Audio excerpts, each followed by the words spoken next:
ರಾಜ್ಯ ಸರ್ಕಾರದ ಭಾಷಣ ಓದಿದ ರಾಜ್ಯಪಾಲರ ನಡೆಗೆ ಕಾನೂನು ಸಚಿವರು ಖಂಡನೆ ವ್ಯಕ್ತಪಡಿಸಿರುವುದನ್ನು ನೀವು ನೋಡ್ತಾ ಇದ್ದೀರಿ. ರಾಜ್ಯ ಸರ್ಕಾರ ಖಂಡನಾ ನಿರ್ಣಯ ಪಾಸ್ ಮಾಡೋದಕ್ಕೆ ಹೊರಟಿದೆ. ಎರಡೂ ಸದನದಲ್ಲೂ ಕೂಡ ವಿಧಾನಸಭೆ ಮತ್ತು ಪರಿಷತ್ನಲ್ಲಿ ಖಂಡನಾ ನಿರ್ಣಯ ತೆಗೆದುಕೊಳ್ಳೋದಕ್ಕೆ ರಾಜ್ಯ ಸರ್ಕಾರ ಮುಂದಾಗಿದೆ. ಅದರ ಭಾಗವಾಗಿ ಈಗ ಕಾನೂನು ಸಚಿವರು ಮಾತನಾಡಿದ್ದು, ಇದಕ್ಕೆ ವಿಪಕ್ಷ ಬಿಜೆಪಿಯ ಸದಸ್ಯರು ಅಡ್ಡಿಪಡಿಸಿದ್ರು. ಹೊಸ ಸಂಪ್ರದಾಯ ಯಾಕ್ರಿ ಸ್ಟಾರ್ಟ್ ಮಾಡ್ತಾ ಇದ್ದೀರಿ? ಕಲಾಪ ಸ್ಟಾರ್ಟ್ ಆದ ನಂತರ ಸಂತಾಪ ಸೂಚನೆ. 178 ಜನ ಚುನಾವಣೆ ಸ್ಪರ್ಧೆ ಮಾಡ್ತಾರೆ 1978ನೇ ಇಸ್ವಿನಲ್ಲಿ. ಆಗ ಆ 178ರಲ್ಲಿ ಗೆದ್ದಿದ್ದು ಭೀಮಣ್ಣ ಖಂಡ್ರೆ ಅವರು ಮಾತ್ರ ರೆಡ್ಡಿ ಕಾಂಗ್ರೆಸ್ ಅಲ್ಲಿ.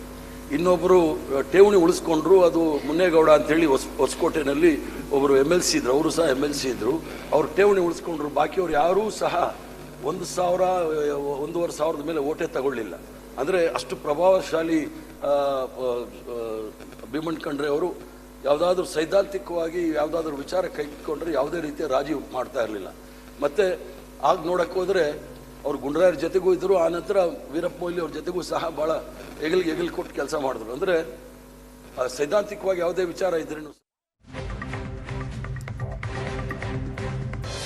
ವಿಧಾನ ಪರಿಷತ್ನಲ್ಲೂ ರಾಜ್ಯಪಾಲರ ಭಾಷಣದ ವಿಚಾರಕ್ಕೆ ಸಂಬಂಧಿಸಿದಂತೆ ವಿಧಾನ ಪರಿಷತ್ನ ಸಭಾನಾಯಕ ಸಚಿವ ಬೋಸರಾಜು ರಾಜ್ಯಪಾಲರು ಅಗೌರವ ತೋರಿಸಿದ್ದಾರೆ ಅಂತ ವಾಗ್ದಾಳಿ ನಡೆಸಿದ್ದಾರೆ. ವಿಧಾನಸಭೆಯಲ್ಲಿ ಕಾನೂನು ಸಚಿವರು, ವಿಧಾನ ಪರಿಷತ್ನಲ್ಲಿ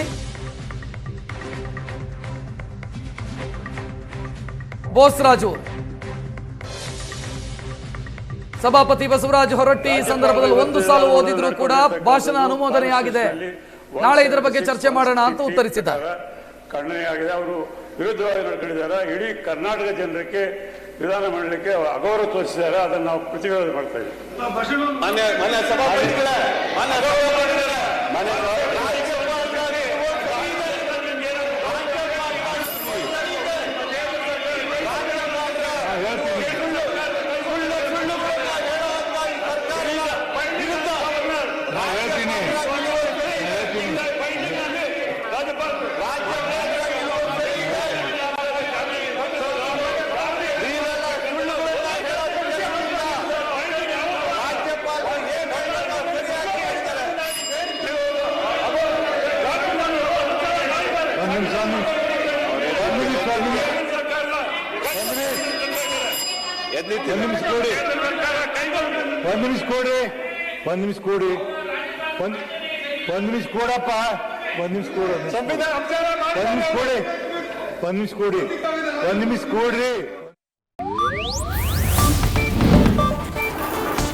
ಇದು ಏಷ್ಯಾನೆಟ್ ನ್ಯೂಸ್ ನೆಟ್ವರ್ಕ್ ಪ್ರಸ್ತುತಿ.